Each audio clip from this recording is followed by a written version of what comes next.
Om Shri Gurubhyo Namah Harihi Om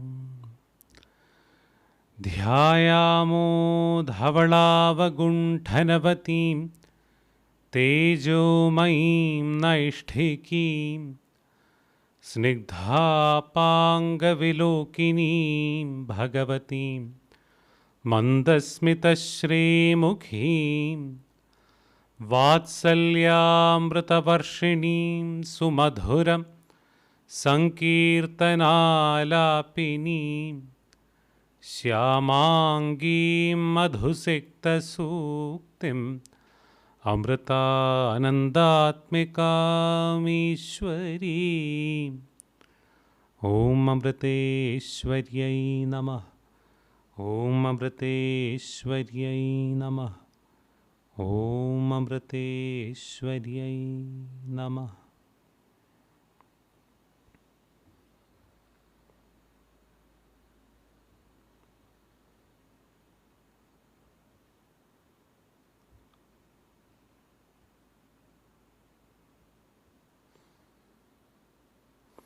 Om Amriteshwaryai Namah. This week on, we will discuss Bhaja Govindam on the Wednesdays, and the Friday sessions are no more going to be there. We've discontinued the Friday sessions because I've started traveling now to the other ashrams. So we'll discuss Bhaja Govindam every Wednesday. So we have discussed till now 20 verses in Bhaja Govindam, as we have done it in the previous sessions. Let's quickly recap all that we have discussed till now in the first 20 verses. The first verse reminds us to go beyond the unnecessary complications that we have created, defined for life, and rather call out to the divine, call out for divine grace. The second one is about how we need to control our craving to accumulate more and more wealth, rather stick to dharma, accumulate the wealth of dharma. The third one is about the unnecessary importance that we give to the physical appearance, try to go beyond that. The fourth one reminds us of the unpredictability of life and to be ever prepared for any surprises that we may have, that life may have in stock for us. The fifth one is about, as long as we have abilities and we have wealth, we will have following, we will have people around us. As that depletes, so would the following and support that we get from people. Sixth one is about, as long as this body has life, people will remember us, will be around us, but once the body is without life, it's very natural that we will get forgotten over time. So again, be prepared for that. The seventh verse is about the various stages in our life, how we are obsessed with different things in different stages of life. Never do we have time to think of the ultimate unchanging truth. So we waste our life thereby. The eighth verse is about relationship again, but this time to raise the question, who am I actually? Who I actually am, and try to find the answer for that. The ninth one is about, now that we have started inquiring about our true self, where do we start? We start with right company, through that overcome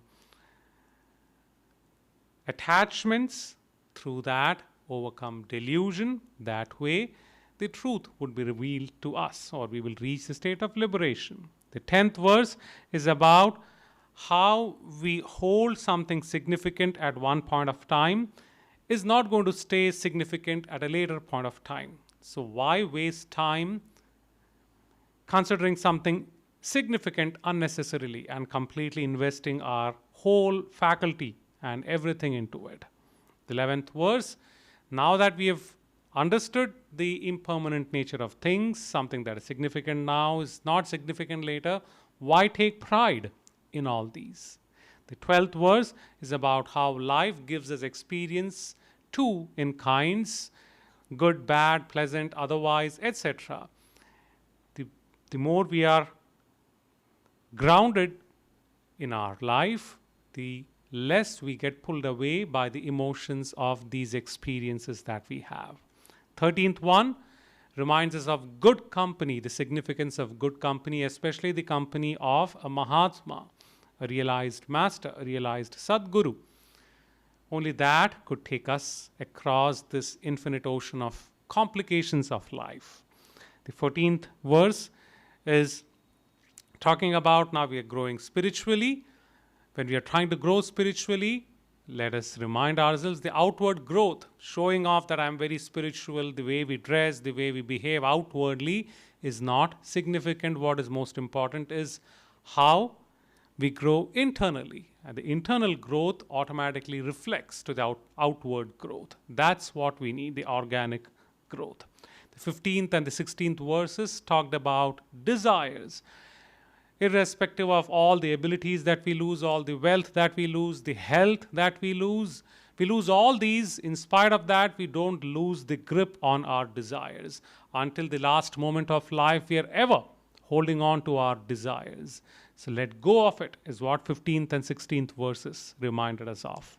The 17th verse was talking about the austerities, rituals that we perform. They all have a significance. They teach us something. They discipline us. But at the same time, just holding on to them is getting us nowhere. We need to go beyond.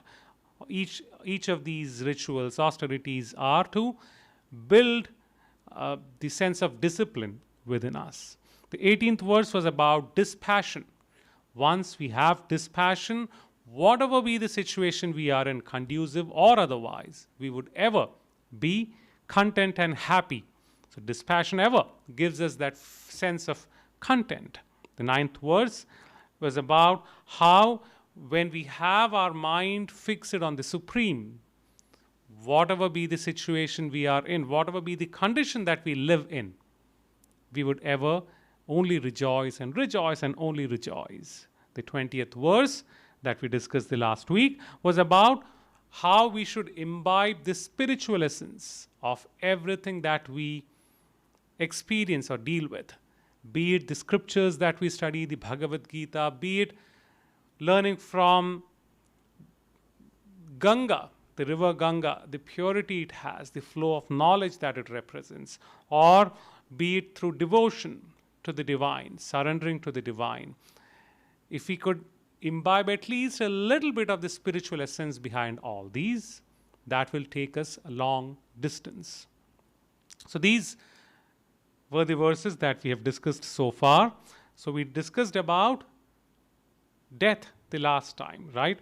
Even if we have a little bit of Bhagavad Gita's teachings that we imbibe, or we imbibe the significance that Mother Ganga, River Ganga, the Ganges represents the purity, the knowledge, the flow, the perennial flow of knowledge that it represents, or through devotion to the divine. Then we discussed, as the last line of the verse last week, we discussed it will save us any form of negotiation that we may have to do with the Lord of Death. So we were discussing about death and how Kathopanishad, the 8th chapter of Bhagavad Gita, talks about death. Basically, as long as we are holding on to the physical body of ours and the physical things around, death seems like a big thing. But once we go beyond that, like Mahatmas like Amma are in, they are more identified with the permanent self within, which doesn't have death. So there is no negotiating with the Lord of Death, is what we discussed the last week. And this week, we're talking about birth or rebirth, or continuous, the vicious cycle of birth and death, birth and death. So the 21st verse is what we are discussing today. The 21st verse goes as Punarapi Jananam, Punarapi Maranam, Punarapi Janani Jathare Shayanam, Iha Samsare Bahudustare, Kripaya Pare Pahi Murare. So let's look into the pronunciation first, and then go into the word by word meaning, and then discuss further about this verse. Please respond after me twice after I pronounce each of the words. It is, the first word is punarapi. It could be split into punah and api. Punah, api. Together it would be punarapi. Please respond twice. Punarapi. Punarapi. Jananam. Jananam. Jananam. Again the same word, punarapi. Punarapi. Punarapi. Maranam. End with the dot below, so na. Rolling your tongue up, na. Maranam. Twice, please. Maranam. Maranam. Punarapi jananam. Punarapi maranam. The second line. Punarapi. Again the same word. Punarapi. Punarapi. Janani. Janani. Janani. Jathare. It is T with the dot below, so rolling your tongue up. Ta. And there is a H following it, so it becomes tha. Tha. Jathare. Jathare. Jathare. Shayanam. S with the mark on the top, so flat tongue. Sha. Shayanam. Shayanam. Shayanam. Iha. So the second line is punarapi janani jathare shayanam. Iha. Iha. Iha. Samsare. Samsare. Samsare. Bahu. Bahu. Bahu. Dustare. Dustare. Dustare. So iha samsare bahudustare. Fourth line, kripaya. Kripaya. Kripaya. Apare is the next word. Apare. Apare. So kripaya and apare together is kripaya pare. Kripaya pare. Kripaya pare. Pahi. Pahi. Pahi. Murare. Murare. Murare. Kripaya pare. Pahi. Murare. This is the fourth line. So the verse is punarapi jananam. Punarapi maranam. Punarapi janani jathare shayanam. Iha samsare bahu dustare kripaya pare pahi murare.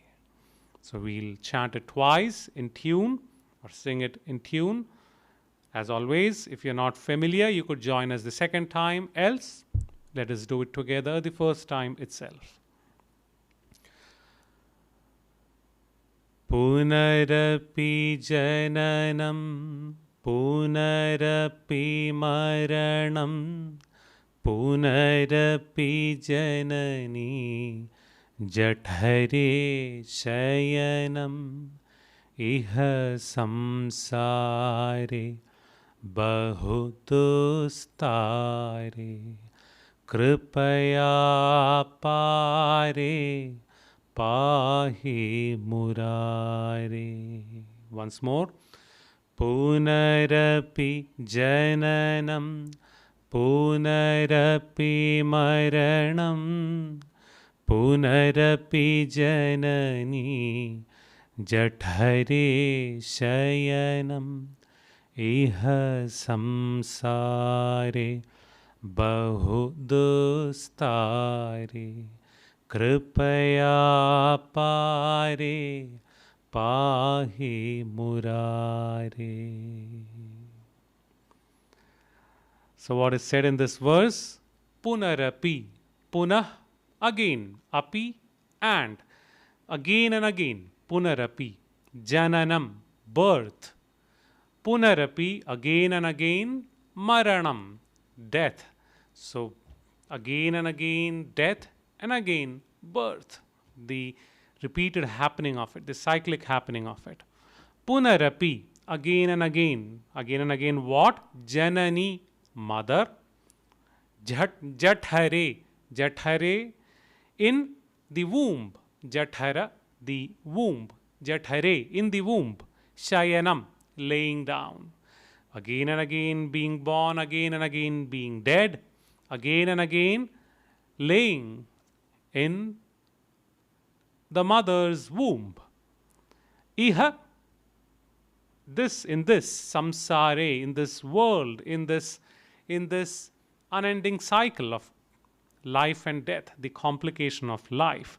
Bahu, very, verily, or in a big way. Bahu dustare, very difficult to tread, very difficult to navigate through. Kripaya, please. Apare, apare, or the one without any bound, the boundless one, the infinite one. Who? The infinite one? Murare. O Lord. We discussed the term Murari the last time, referring to Lord Krishna or the divine, representing the divine. So, O infinite one, O Krishna, O Murare, Pahi, please protect me, please save me from this unending cycle. So again and again, the same thing keeps happening in us. So the summary points, the verse talks about the unending cycle of birth and death.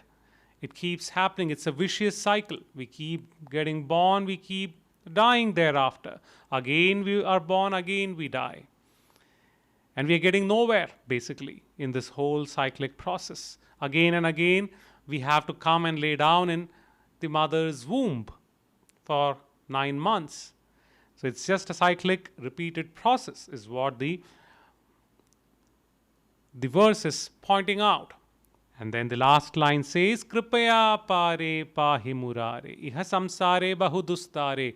This complicated samsara, this complicated unending cycle, the ocean of transmigration, there seems to be no end to it. Kripaya pare pahi. Develop the attitude of devotion, the attitude of surrender. Let go of ego so as to overcome or get out of this vicious cycle, to get liberated from this vicious cycle, is what this verse is pointing out. So 2 things it's pointing out. The cycle that we are in is unending. It just keeps going in cyclic fashion. To get out of it, what do we need? We need the attitude of surrender. We need to let go, relinquish our ego, are the points that this verse is trying to point to us. The Sanskrit term for birth and life is the word janma. If we spell it in English, it is Janma. Janma. And when you write it in Sanskrit, it will be ja and a half n, a half n, and the letter ma. So ja, ma, and a half letter n that is sandwiched between the 2 letters ja and ma. Ja stands for janana, in the first line that we have. Janana, to be born. The last letter ma represents marana, death. So we have birth, we have death. And the life is just a half n that is sandwiched between that. It is only as much. It is just an insignificant thing, or is just a very simple thing. I wouldn't say insignificant, rather let us call it, it's just a simple thing between birth and death. But we, because of our ego, we make it completely complicated.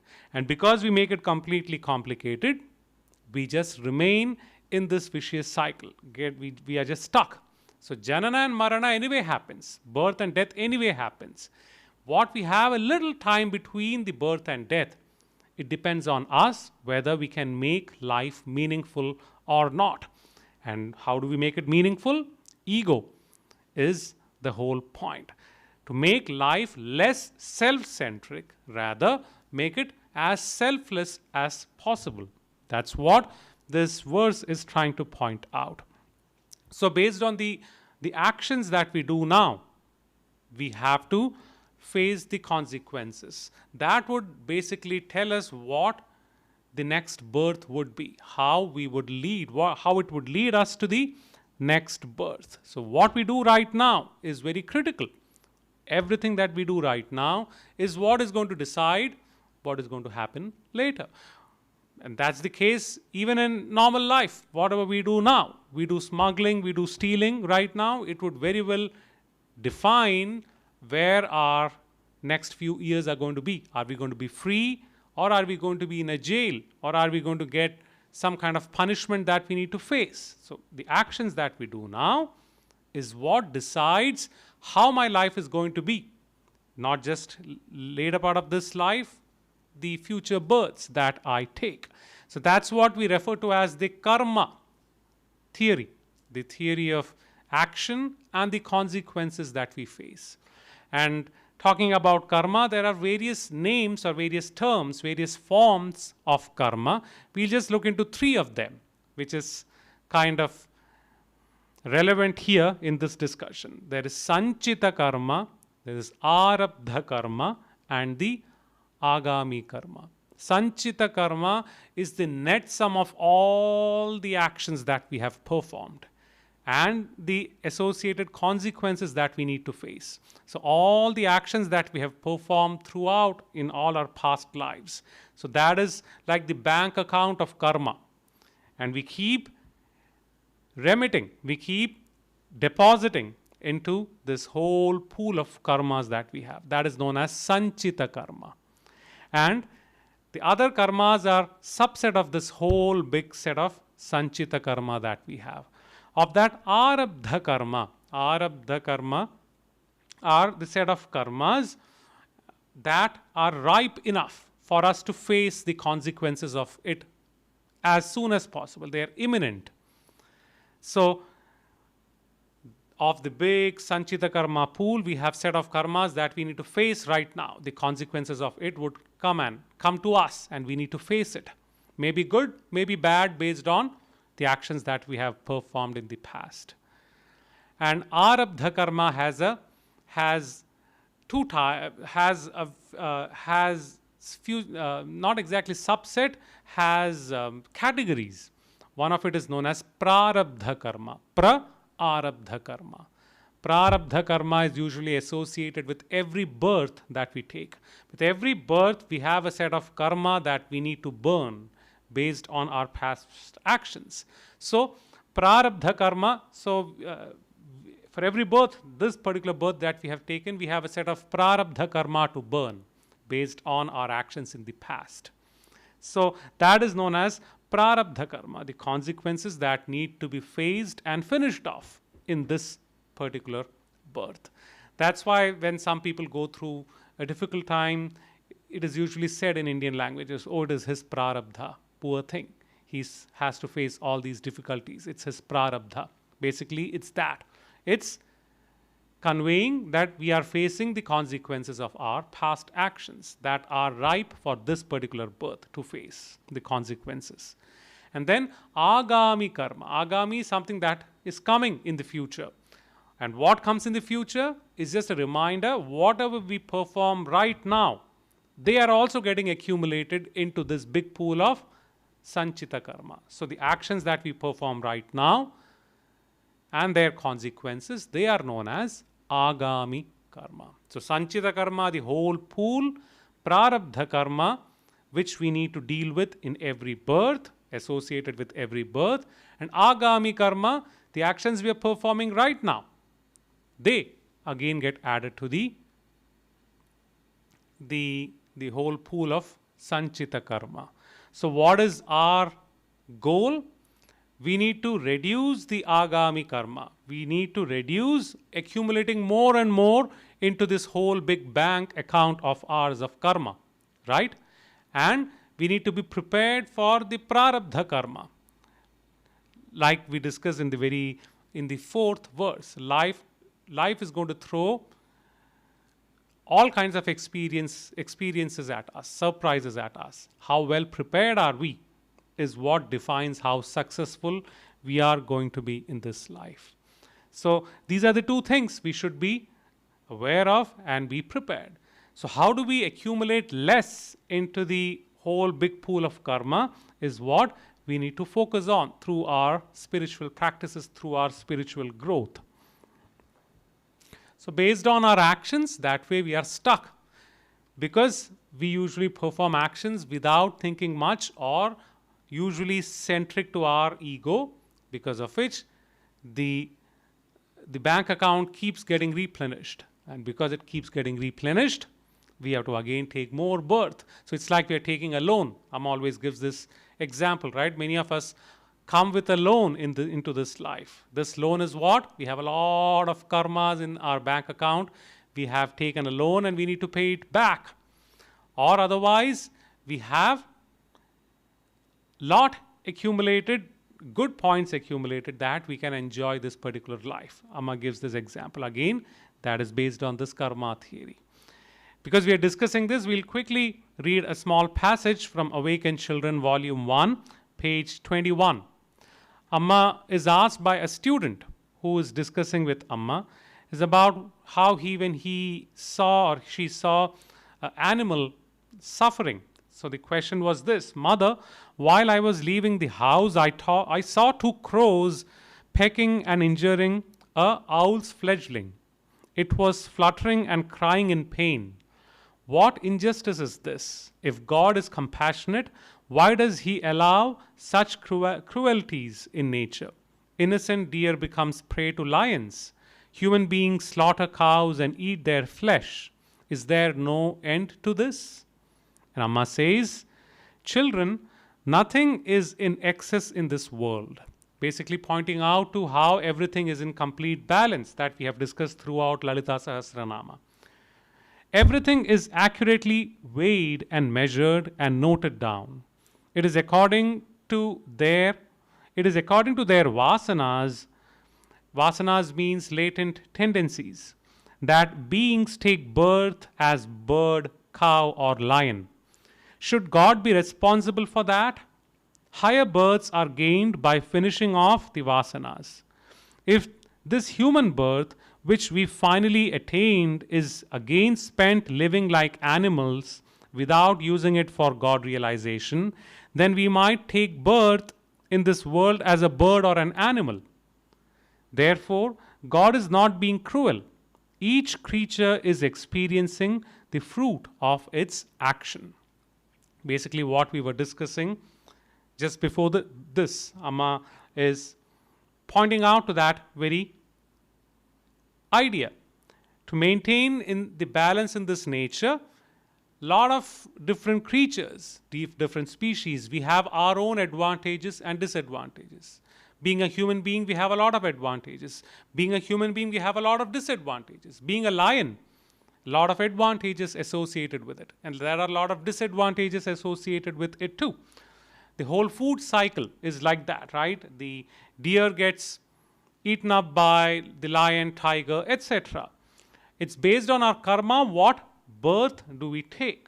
And the whole thing is designed such that it maintains the net sum balance of the whole creation. Because in the food chain, say the deers just don't die, they multiply. That is going to create an ecological imbalance. Or say all the lions just disappear. That is going to create an ecological imbalance. Though lion may seem cruel to deers. Or all the ants disappear. Or say the honeybee disappears. That creates an ecological imbalance. So every being has a role. But every being, every species, every creature has its own advantage and disadvantage. And the advantage and disadvantages, like Amma mentioned, is based on the actions that we perform. It is a consequence of that. So, as Amma mentioned, to have a human birth is a big blessing that we have. Because human beings have the faculty to think and to understand, which other beings are inferior in. So we should definitely not waste this golden opportunity that we have gotten. The term we use is Viveka and Vairagya, right discrimination or discernment, Vairagya, dispassion. Other animals, they just go with their instinct, right? Stimuli. They have a stimuli to eat, they'll immediately eat. They have a stimuli to attack, they'll just attack. But human beings have the ability to think, oh, I have this tendency, but is it right or wrong? We have Viveka and Vairagya, which we can use to elevate ourselves spiritually. We have that advantage. Viveka Chudamani is a verse again written, is a text written by Adi Shankaracharya. Viveka, right discernment, discrimination. So this verse, this whole text is about how to implement or how to exercise right discernment. So verse 3 of Viveka Chudamani goes as Durlabham Trayameta Devanugraha Hetukam Manushyatvam Mumukshatvam Mahapurusha Samshrayaha. The meaning of the verse goes as, there are three things that are very difficult to achieve. And we get that only through divine grace. And what are the three? Manushyatvam, to get a human birth, is a very precious, a very difficult thing. 2, Mumukshutvam, just being born as human being itself is a great thing. But to be born as human being and to think that I want to get liberated is even more precious. Because we are just born as human being and most of us just live like animals, is what Amma says, going after our tendencies and desires. Rather, if we have the ability to think that I want to elevate or make my life meaningful, that is even more precious. And third, Mahapurusha Samshraya, to have the company of a Mahapurusha, a company of a realized being, is all the more difficult. So, to be born as human being itself is a big blessing. To be born as human being and then to be born, to have that, the tendency to think that no, this is not enough, I want to make life all the more meaningful. And 3, have the guidance of a Mahatma. Whenever I read this verse, I'm reminded of how when we were once traveling during Amma's North American tour, we were traveling from Albuquerque to Dallas. We usually have one particular place where Amma stops for serving dinner, chai and dinner. And Amma's caravan, we approach early and the buses come a little later. And as the bus comes, and everyone would come and immediately crowd around or seat around Amma's chair so that they get good proximity with Amma. And then there'll be some standing by Amma's camper waiting for Amma to come out. And there is always, everyone is trying their best to be around Amma, to get as much closeness, physical closeness with Amma. So I remember this particular scene where there are like hundreds sitting down on the grass surrounding Amma's chair, and then there are at least 10 to 20 who are waiting by the door of Amma's camper in a line on either side so that Amma can walk through. And then the door of the camper opens. Amma comes down the ladder, the step, and as she steps out, there were a couple of joggers coming down the same path. And they just came, and one of the joggers almost bumped into Amma. And she was like, sorry, and just went away. That's what happens, right? When you almost bump into a stranger, you just say sorry, don't even look at the stranger, and you just go away. So it always makes me think of this example. There are hundreds here who are trying to get as much proximity with Amma, and here is one person who almost bumped into Amma, the most proximal position, but didn't care to even look at Amma and just go. I'm not saying she is good or bad, or we're not judging the person. Just going with this verse. To have a human birth is big blessing, but then to think that I want to grow spiritually is even more bigger blessing. And 3, to recognize a Mahatma and to seek the guidance of a Mahatma is even a bigger blessing. And considering that jogger definitely had the first condition flagged, first condition checked, but 2 and 3 still pending. So we are all definitely all the more blessed to think spiritually, to attend this very spiritual discussion that we have weekly, because we want to grow spiritually and to have Amma's guidance. We are all really blessed. So coming back to the topic, so to have a human birth itself is a big blessing, is what Amma pointed out in that passage. So what about the next birth? Once we have gotten this birth, we do a lot of things, and based on that we take the next birth.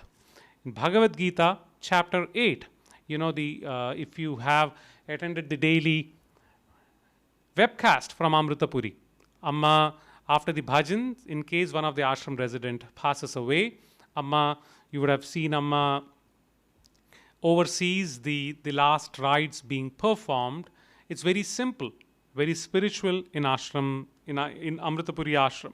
It's more like even there is a small celebration of death. That's the beauty of these rites when they are performed in Amritapuri.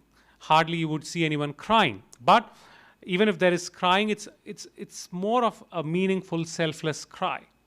Anyway, coming back to that, when Amma oversees that, the ashram residents chant the chapter 8, because chapter 8 talks about how after death, or it talks about death more or less.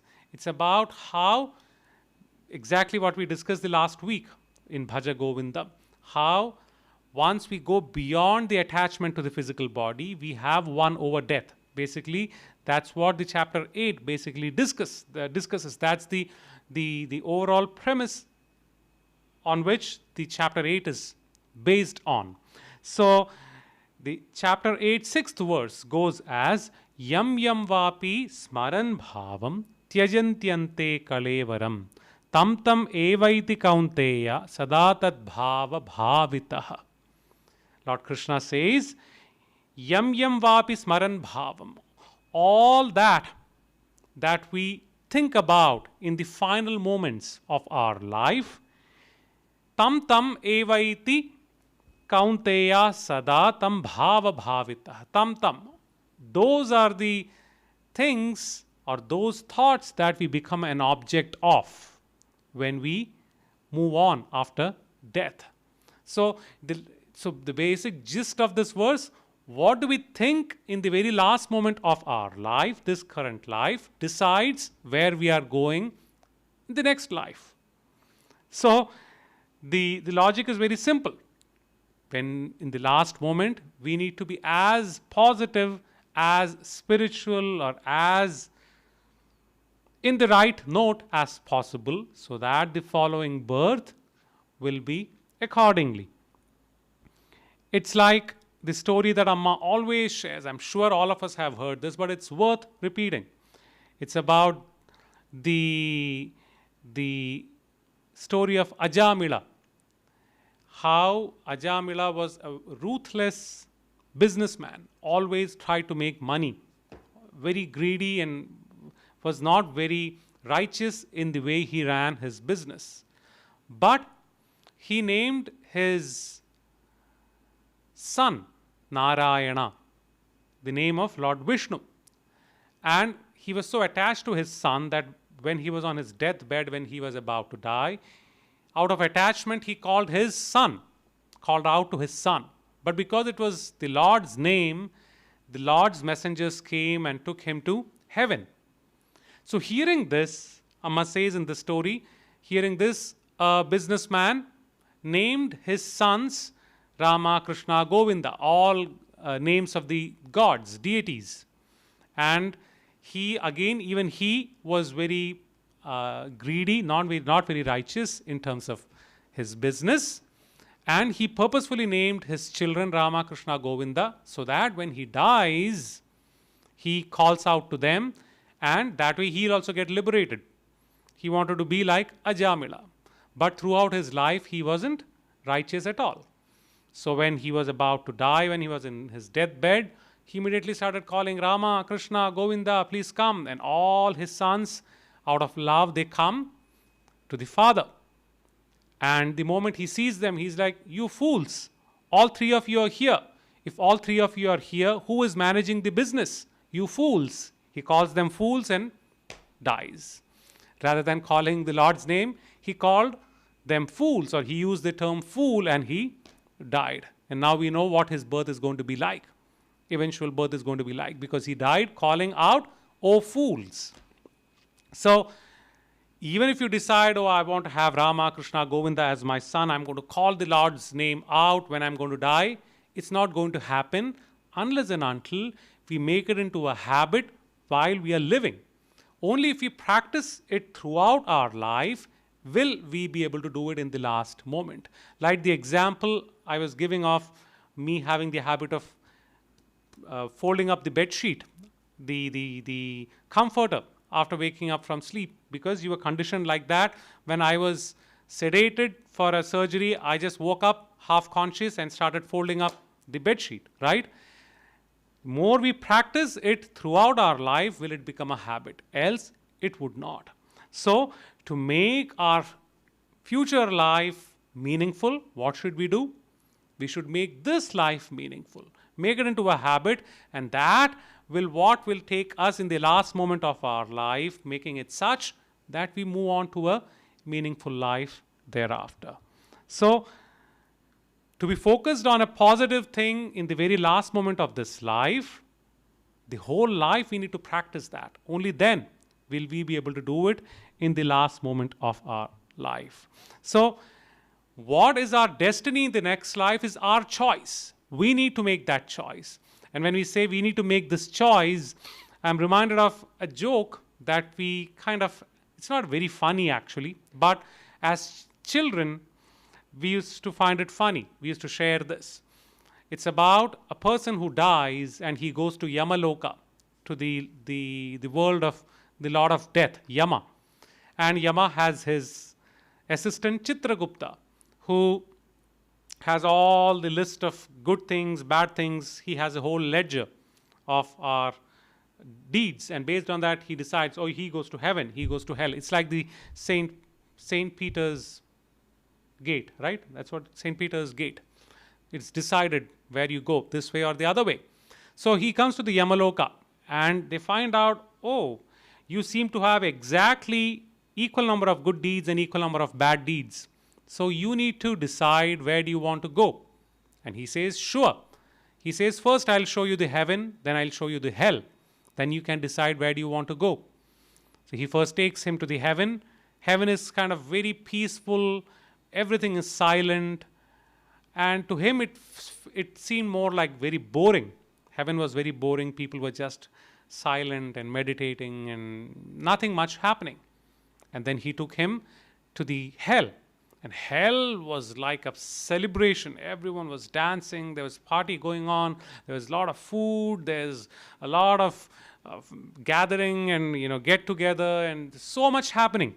He said, it's a very simple choice. I want to go to hell. And he says, so be it. Are you sure? He says, yes, I want to go to hell. He says, okay. Again opens the door. Once he goes in, it's altogether a different place. Now it's all demons. And there is this frying pan. Then you are put into the frying pan. You are fried in there. And he's like, no, this is cheating. This is not what I saw first. And he asked the head of the hell, what is happening here? I saw something else. I saw a lot of party happening. And the head of the hell was on a phone call. He was like, excuse me, what do you want? He says, I saw so much fun happening here. Where is all that? He says, oh, that's our marketing strategy. We just show it from outside, but once you're in, you are pulled into hell. You get the real taste of hell. So it's not a big joke per se, but when we were young, we used to find this very hilarious. But it is at least pointing out to this very point. We make the decision whether we want to go to heaven or we want to go to hell after this birth. And when we say heaven or hell, again, as Amma says, it's not going up in the sky into the heavens or down below the earth into hell. Heaven or hell is right here where we live. We create the heaven around us. We create the hell around us. Maybe we could interpret it as when we die, the next birth, we are born in a situation where things are very conducive. It is heaven-like. Think of a baby who is born in a war-torn country. I was just reading about a 5 weeks old baby going through real tough time in Eastern Europe, right? Yesterday or the day before yesterday. It's so unfortunate to see an innocent child go through that. There is no way to explain why would an innocent baby go through a difficult time like that, except for we can say, oh, it was the person's karma in the previous birth that they had to face this. But like Amma says, rather than telling it's the child's karma, we should think it is our dharma to help those in need. So anyway, the point I was trying to make, where we are born, the situation that we are born in, the conditions that we get as part of our family, the family members, the environment that we are in, the treatment that we get from our relatives, our neighbors, our friends, all of that adds up to whether it is heaven or hell. And all that boils down to our previous actions. So we decide whether we want to be in a hell or heaven based on what we perform right now, the actions that we perform right now. It's like, again, this example that I have shared before in some other context, but it's worth just quickly going over it so that we understand this point well. It's about this kingdom which has a weird tradition that they would select one of the subjects as the king. They would elect a subject as a king. And the king just lives a royal life for 5 years. But after 5 years, the king is taken to a remote island where it is full of wild animals and is just dumped there. And then they have to survive there, and most of them end up being food to the wild animals there. So first 5 years is real royal life, and then it is almost definite death thereafter. So every king, every time they would get coronated, as they get crowned as the king, they are so happy. And as the days pass, their level of happiness goes down. They start becoming worrisome. They become a nervous wreck by 4th or 5th year. And some of them don't even make until the 5th year. They get a heart attack and die because they know they're going to have a brutal death thereafter. But there is this one king who became the king and was very happy, threw a beautiful big party for everyone. The second day, the third day, the second month, the third month, the second year, the third year, he's equally happy, or probably even more happy. And people were quite surprised that it was not according to the usual trend. Either he's totally gone crazy thinking about death, that he's just lost his senses, that he's being happy all the time. But even the 5th year, the last day of his being the king, he's still extremely happy. Then he's escorted in the boat onto the remote island. He's still very happy. The people who were escorting him, the soldiers, were quite surprised, asking him, why are you so happy still? Don't you know that you're going to die in some time? And the king says, I'm happy because the very first day I became the king, I signed an executive order that the island where I am supposed to be after 5 years be completely cleared. The whole forest is cleared, big palace be made, all the animals be put in a zoo, and a lot of abled people from this kingdom be transferred to that village or that island. And now it is a new kingdom that I'm going to be king of forever. That's why I am happy. So the other kings also had that choice, but rather they lived in fear, created hell for themselves, and ended up having a brutal death. This king, on the other hand, used his viveka and vairagya, used his discernment, used his right attitude so as to convert the same place which was hellish into a heaven, and ever lived a royal life thereafter. So Amma reminds us, hell or heaven is not up there or down somewhere else. It is right here. We create hell, we create heaven based on our attitude. And when Amma talks about, heaven or hell, she always reminds, if it is someone's karma to suffer, we should always remember it is our dharma to help them. So, the karma is this vicious cycle that keeps happening. The actions that we perform, the consequences that we have to face, because it is pending, we need to take one more birth to face the pending consequences. And we perform more actions there. And we add to more consequences. Now we need to take another birth to face those consequences. And then when we are born to face the consequences, we add more actions to it. And this becomes an infinite loop. I'm just reminded of one small experience in Amritapuri. A few years ago, about, I think, 15, 16 years ago, it was Amma's birthday. Amma's birthday celebrations was around the corner. And that year, it was decided that Amma's birthday is going to be celebrated on the other side of the backwaters in the Amrita University campus grounds, because the ashram hall became too small to contain the number of people who came for Amma's birthday celebrations. So a big, makeshift tent was to be built, and then the whole place had to be cleaned. A lot of arrangements had to be made.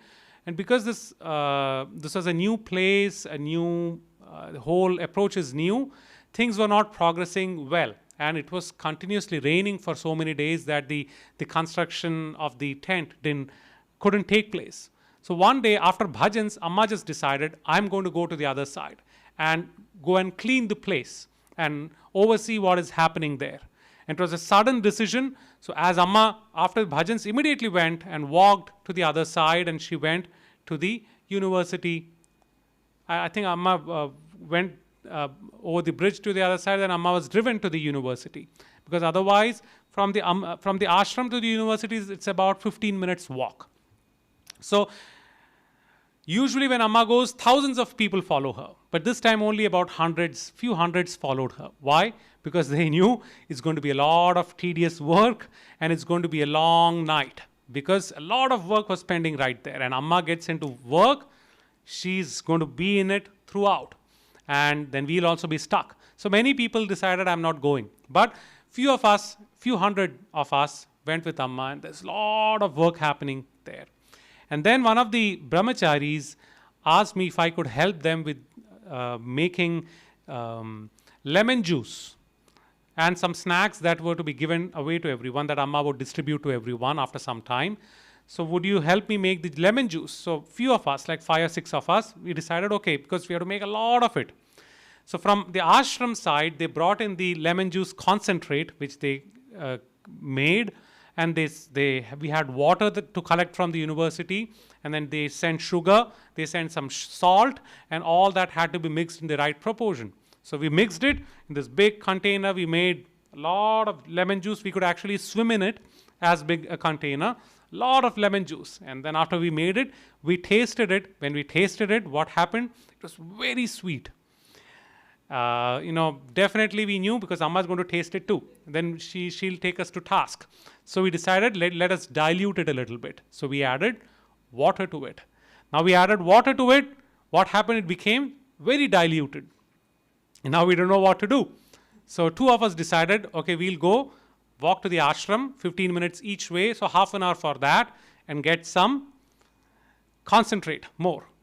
Now we go there, when we get this concentrate, we come back, we add that. And we added it without shraddha. We added too much of it. When we added it, became very concentrated again. Now what do? It became very tangy, very sour. So now we had to add salt and sugar. But we didn't have salt and sugar. Again, 2 of us walked back 15 minutes that way, 15 minutes this way. Think of it, it's happening at like 11:30 p.m. or something. We go back, come back, now add salt and sugar. Now what happens? It became very sour, very sweet, and very salty too. It didn't taste anything like yummy lemon juice. So now we added more water. And once we added more water, it was okay, but it was definitely nowhere near being a nice lemon juice.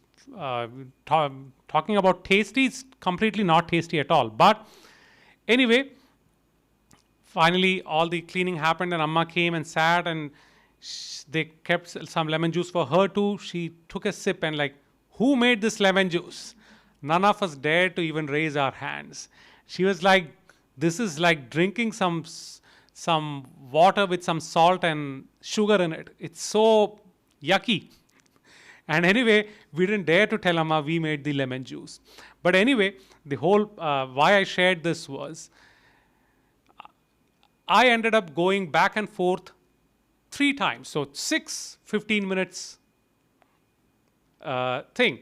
Had I had me and the other brahmacharis paid attention, exercised enough shraddha to make the juice as per the directions, it would have been fine.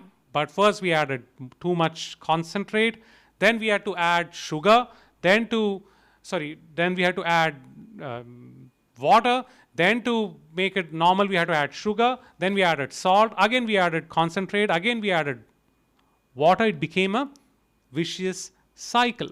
Karma is exactly like that. We do one thing, then to compensate for it, we do another action, then to compensate for it, we do another action, and each of these actions add more consequences, and it just, the sanchita karma, the net sum karma just becomes bigger and bigger and bigger and bigger and bigger and bigger, because of which we have to take more and more and more births to get done with it. So how do we get out of this? The only solution is to perform actions that are sans ego. They are least self-centric. Actions that are selfless in nature are the ones that are going to help burn out the karmas that we already have and not add to any more karmas that we have. That's why I'm always says, perform action with a selfless attitude. That way we won't incur more consequences to face. The second chapter of the Bhagavad Gita, we discussed the verse, Sukha dukhe same kritva labha labhau jaya jayo tatha yuddha tato yuddhaya yujyasva naivam papam avapsyasi. Any action that is performed with an equanimous mind will never incur papa, will never incur ill consequence that is to be faced. When we have an equanimous mind, whether we are in victory or loss, whether we are in gain or loss, whether we are in victory or defeat, gain or loss, whether we are in happy situation or sad situation, if we remain equanimous. And when can we remain equanimous? The less we think from our own ego's perspective, the more we think selflessly, we can remain equanimous. That's why the last line of this verse says, Kripaya pare pahi murare. Please save me, O divine. The attitude of surrender. When you say attitude of surrender, it basically is the attitude of letting go, relinquishing ego. I want this. I demand that I want it like this. This is what I like. Rather, please, you help me the way I need it, is the attitude that we need to have.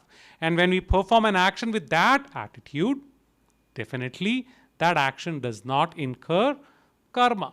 It doesn't add to the consequence. So more and more and more and more actions we perform with that attitude, more previous karmas we burn out, less we accumulate into the agami karma, less we accumulate into the future consequences that we have to face. So that's the only way to get out of this cycle. Develop the attitude of surrender, which basically means do actions that are least self-centric, egoistic, rather selfless in nature. Just one more point. Mahatmas like Amma who live in this world, they are living in this world, they are taking birth too. But their birth is more like a conscious birth. They decide that they want to take a birth so as to uplift those who are who are stuck in the quagmire. It's Mahatmas, they have already attained that net sum, zero net sum karma. They have burnt out all the karmas. They have zero balance now. And they exercise selflessness in every action so that they don't add more to it.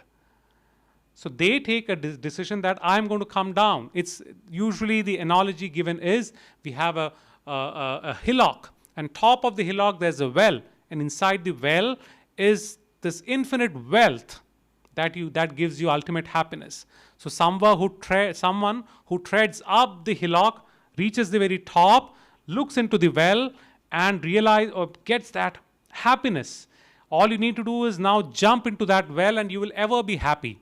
But Mahatmas are such that they don't jump into it, rather they decide to come down the hillock, and with the purpose that we will take all the more people up onto the hillock, onto that well.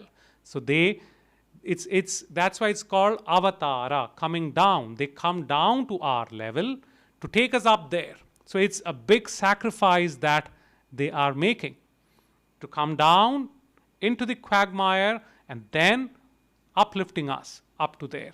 So Mahatmas are making a big sacrifice for us. So we should ever be thankful, grateful to Mahatmas like Amma being in our life. So Kripaya Pare, have that grateful attitude, have that attitude of gratefulness and surrender. That will help us overcome our ego. The more we overcome our ego, the actions that we perform overcoming our ego, that is going to help us get out of this vicious cycle. So it's 3 minutes past 8:30. So let's conclude our discussion. I hope what we discussed made sense. Did it make sense? So since it is 8:30, should we chant or? Okay, we'll chant. So for those of you who would want to leave, please don't feel compelled to stay back. We'll just chant the 21 verses and then conclude. So for those who would want to leave, please feel free to do so. No questions, right? Okay. So we'll chant the verses and then conclude praying for world peace. Okay. Together.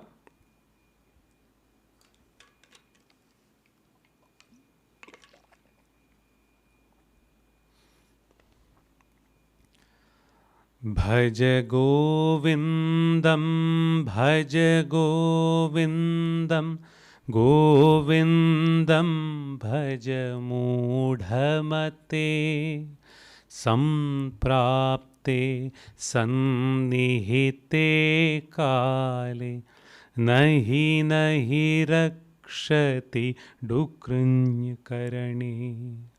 Mudha jahi dhanagama trishnam kuru sadbuddhim manasi vitrishnam yallabhase nija karmopatam vittam tena vinodaya chittam.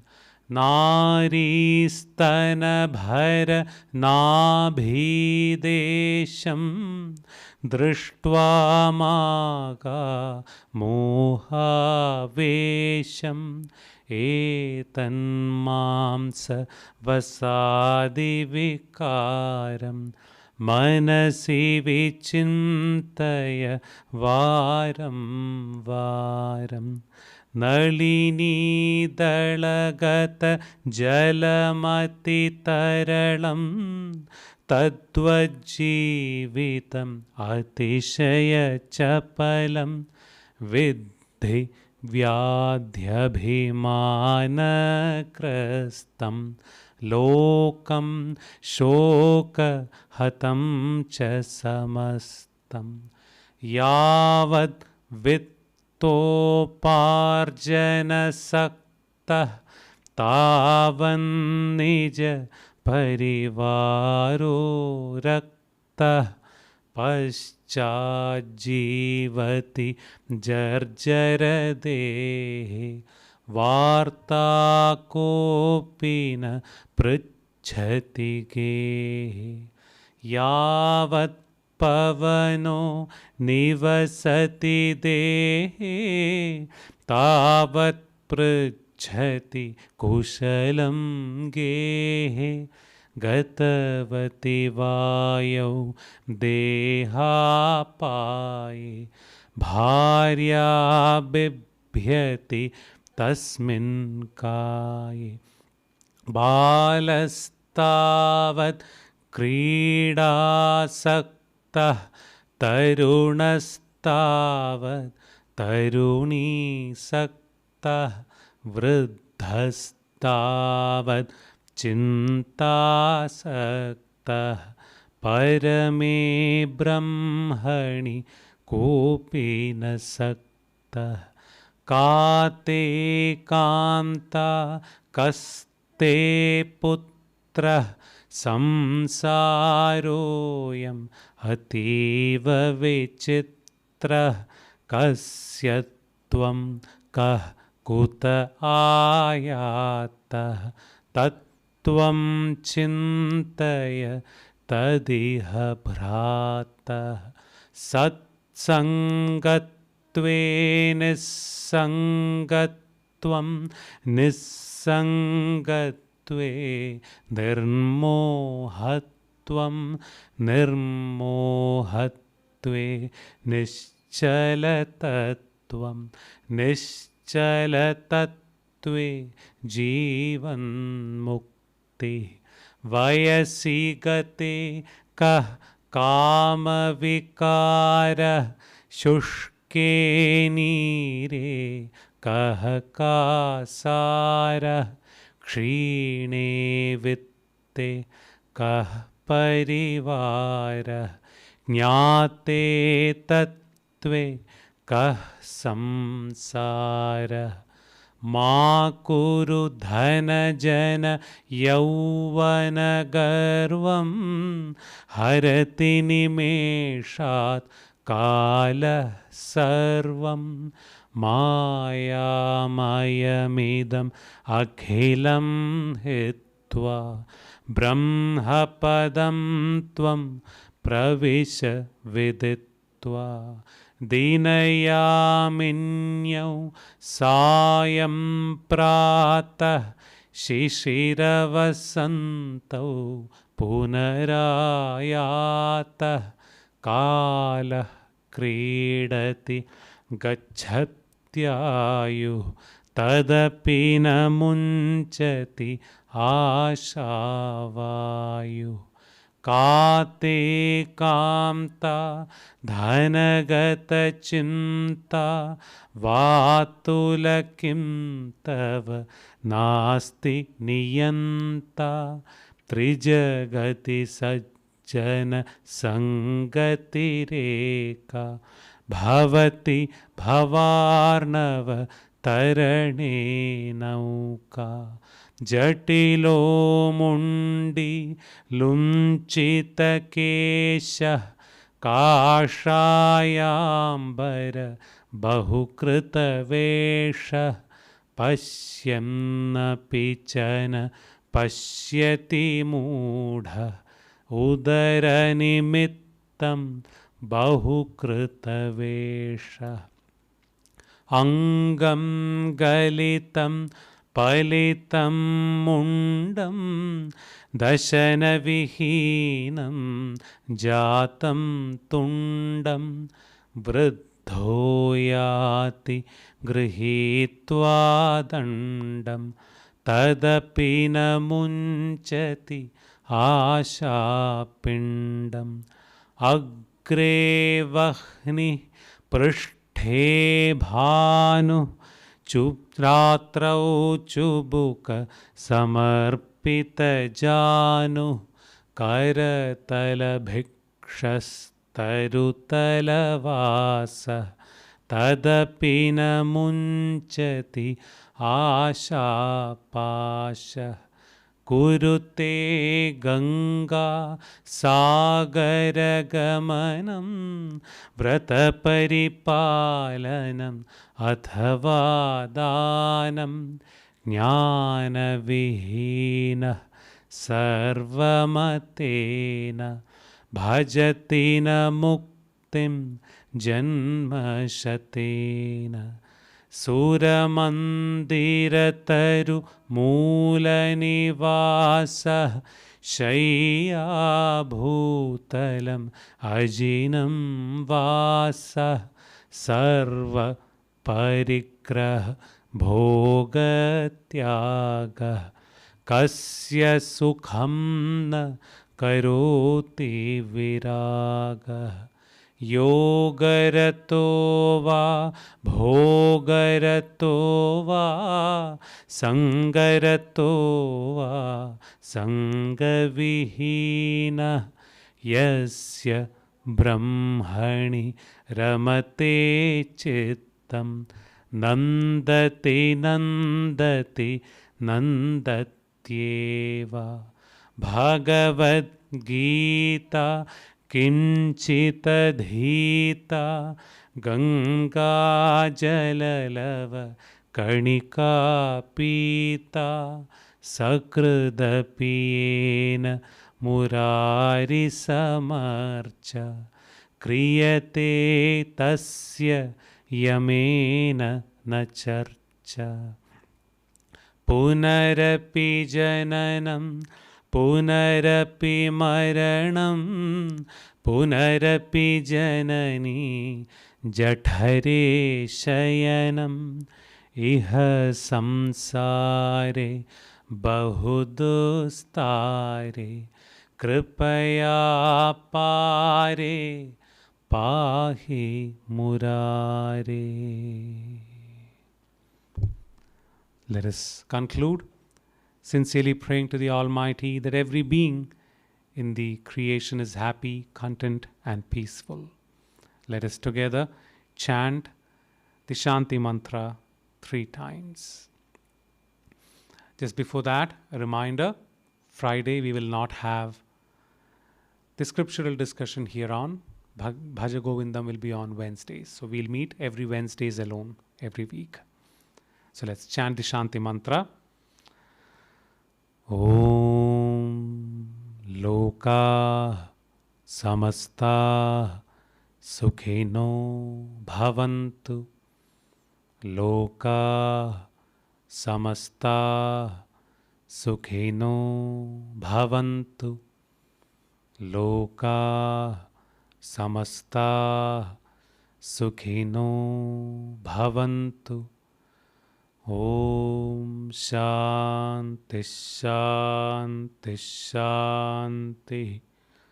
Om Shri Gurubhyo Namah. Hari Om.